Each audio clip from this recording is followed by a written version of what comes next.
our presentation, we decided to choose Erikson's Psychosocial Theory of Development. Alexa had stages 1 and 2, Joshua had 3 and 4, Alyssa had 5 and 6, and Karley had stages 7 and 8. For my part of the presentation, I chose stages 1 and 2. The first stage is based off of like infancy. The stage begins at birth to 18 months, and during this stage, the infant depends on the caregiver for consistent care. How children are like constantly needing to feel safe and like being able to like feel like their provider or caregiver or whoever's in charge of them is completing their needs. And then for the second part of like the stage, I talk about kids being able to feel dependent without feeling criticized and should be able to like explore around and stuff like that. We talk about trust versus mistrust. So what is trust? The trust is if the caregiver is nurturing and consistent, then the child will gain a sense of trust that they are safe. For example, when a child needs a basic need such as a diaper change, or like if they are hungry and they're crying, then someone is there to provide for them, which makes them feel safe and like makes them feel like someone's there for me and someone's able to complete my needs.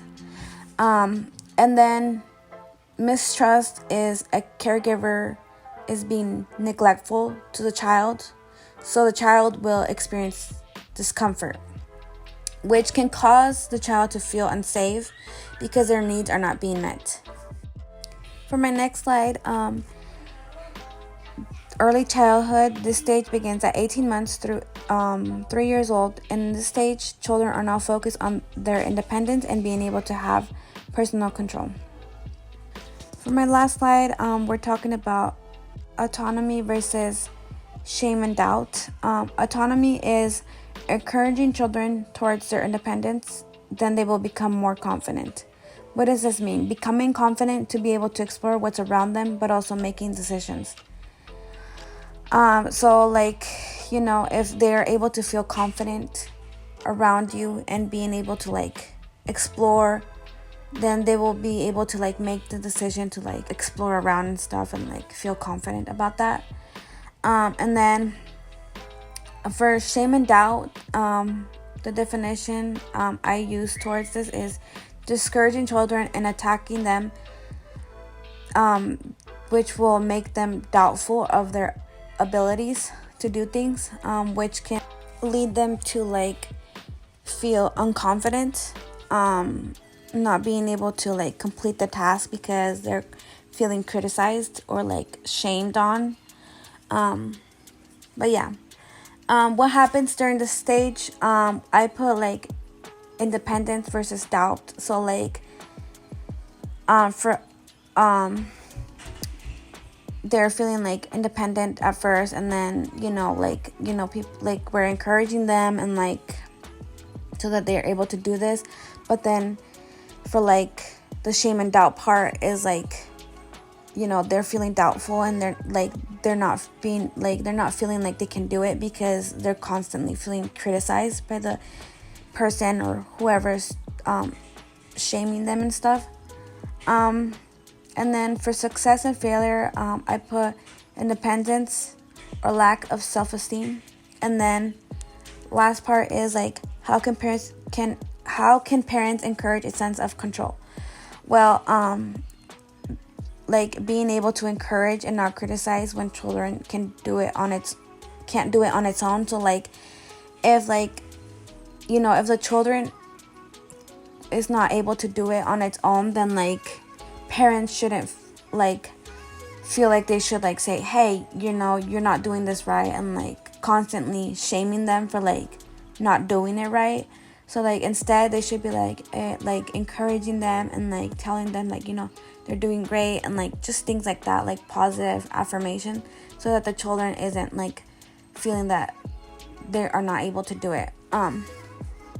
So yeah, that's like my whole recap of my part of my presentation. Thank you. Stage 3 of Erikson's stages of human development consists of ages 3 to 6. This would be known as the preschool child. During this stage, the main conflict is initiative versus guilt. The question that children have during this age is, am I good or am I bad? The answer of good comes from positive reinforcement when the child begins to take initiative.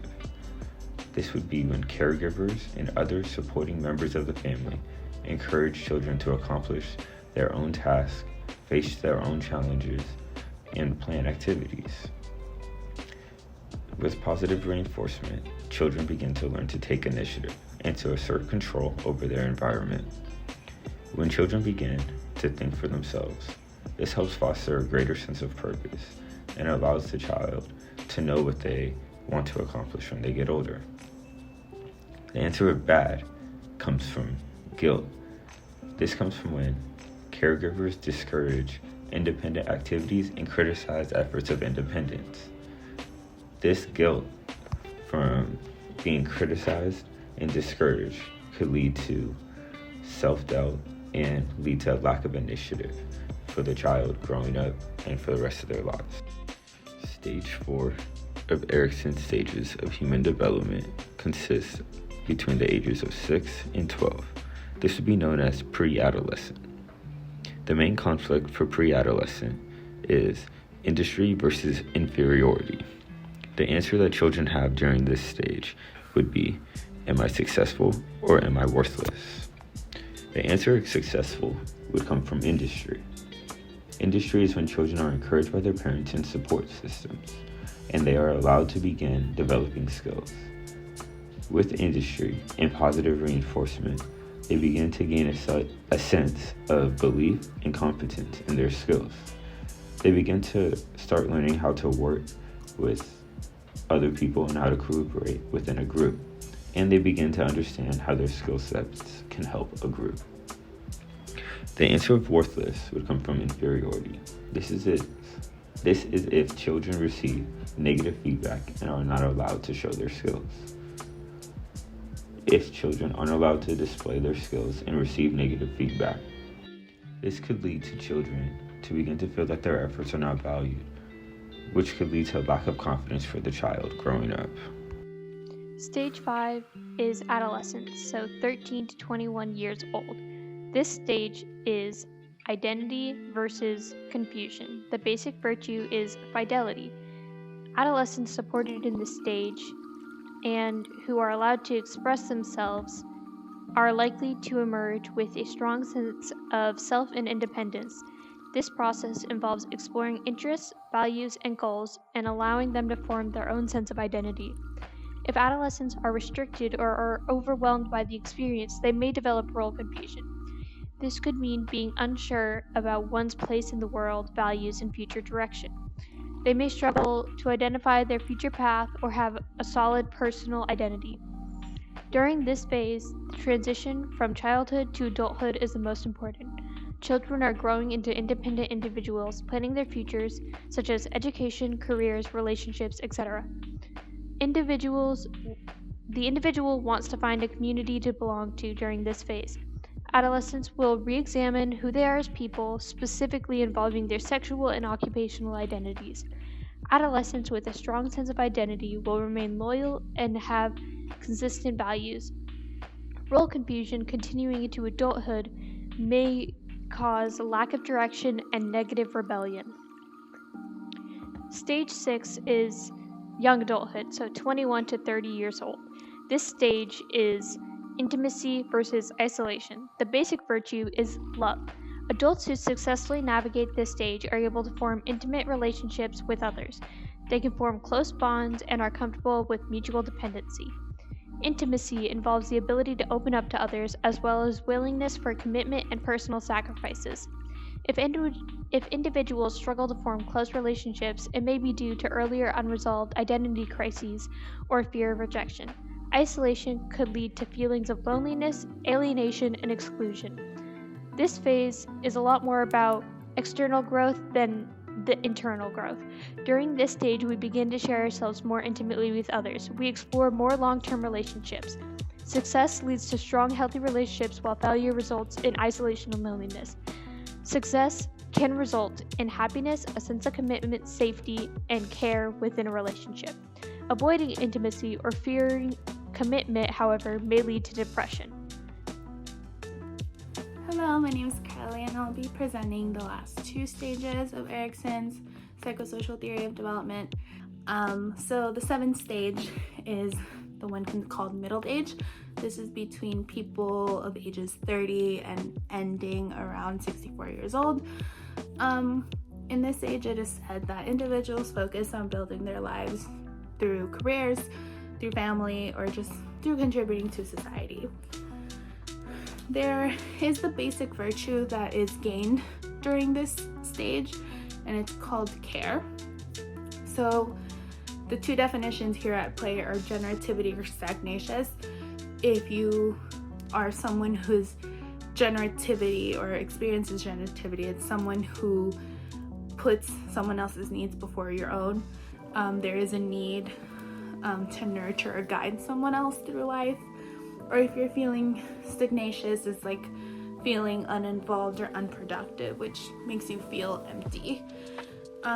What happens during this stage is that there's a need to create or nurture things that will outlast you. So in doing so, you create like this legacy through individuals like children, mentees or trainees, or just in general giving back to society. Perfect example of that would be parents and role models. Or at work, if you're contributing, being a team player, or if you're uninvolved and just being there for the salary. Success and failure. The success would be if you feel the virtue of care. So those who develop that sense of contributing back to the world, they feel like they made a difference. But if you feel like you failed it, it makes you feel disconnected from the rest of the world. Our last and final stage is of old age, and this one occurs from 65 till death.